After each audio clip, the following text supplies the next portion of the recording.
In this particular segment, here's what I want to look at. I read it at National Geographic that in North America, 75% of rivers which are longer than 600 miles do not flow freely anymore. Okay, we humans made something called dams. The question I want to investigate over here is, why do I do it? Okay, just for the, it looks, tourist attraction, it looks kind of nice, right, when you look at it. Or is there another fundamental reason behind it, that why we are doing it, and it's related to exactly what I'm teaching?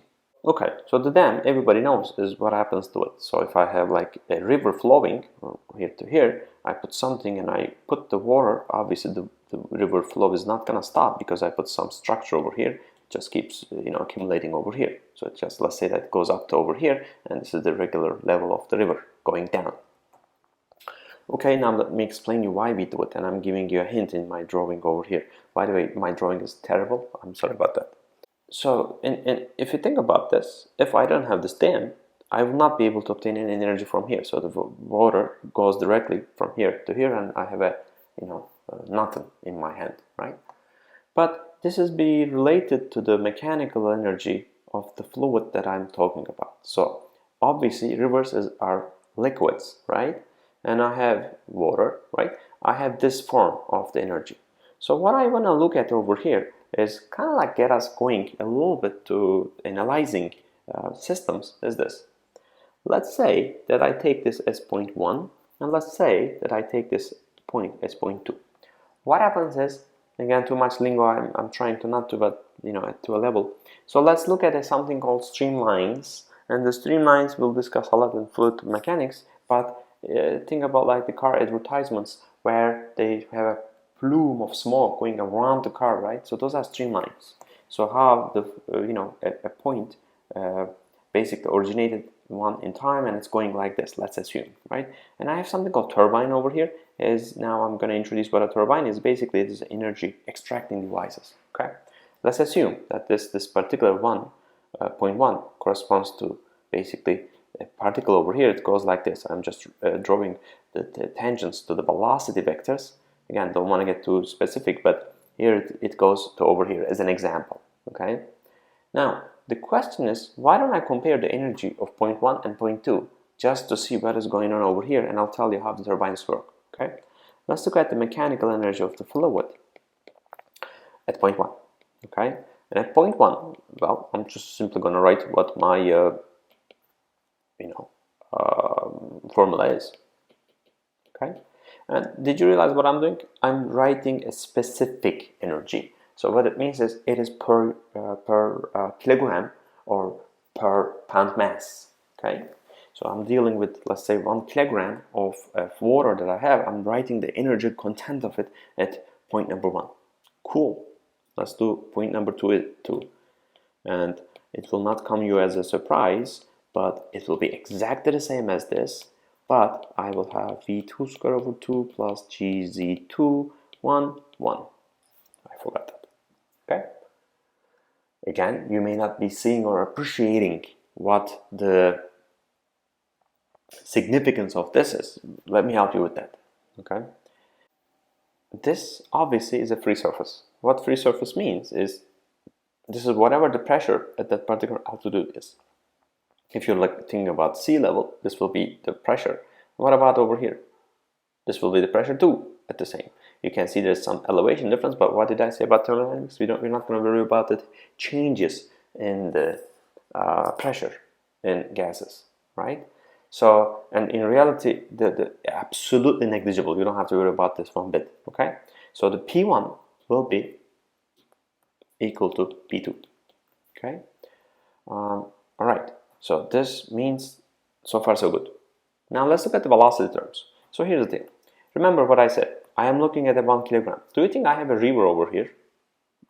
Is a huge, and I'm collecting water in a dam, right? If I remove 1 kilogram, do you think the velocity of the surface is going to go down significantly? I'm simply removing 1 kilogram of water. And over here, this is the same thing. The velocity that I have over here is because I'm adding 1 kilogram to this huge river that I have over here, do you think this level is going to go up? No, not really. So then what does that mean? The velocity 1 and velocity 2 can be said to be 0, okay? Because the change and the entire, this is a reservoir, it's huge, so it's not going to change just because I'm removing 1 kilogram from here and adding to here, right? Okay, so then the goal over here is this. Let me look at the delta E, right? Let's look at the delta E, and let's look at E2 minus E1 format. So basically this is, so I'm gonna put a negative over here, I'm gonna put a negative positive over here, sum them up, right? That's what it means. So you can see over here, P1 is equal to P2. When I subtract this from that, as P1 is equal to P2, those two terms will cancel, right? Let's look at the V1 and V2. So you can see they are 0, so that will be canceling out. Also, I want to highlight that if the velocity, you can say that it's a small number, it's going to change, but it's going to be a small number. You can see that I'm subtracting from one another. As long as they are the same value, it doesn't have to be 0. They will cancel each other too. So those are gone. Okay, that's enough. I cannot cancel Z1 and Z2 because, I don't have a, so let's put equal to. Now, in order for me to have this Z1 and Z2, now I'm looking over here. So obviously you can see that, let's call this H, right? And let's take our datum, which it doesn't matter because I discussed this when looking at the delta E. It's not going to be a function of how I select my datum, but let's select the datum right over there, okay?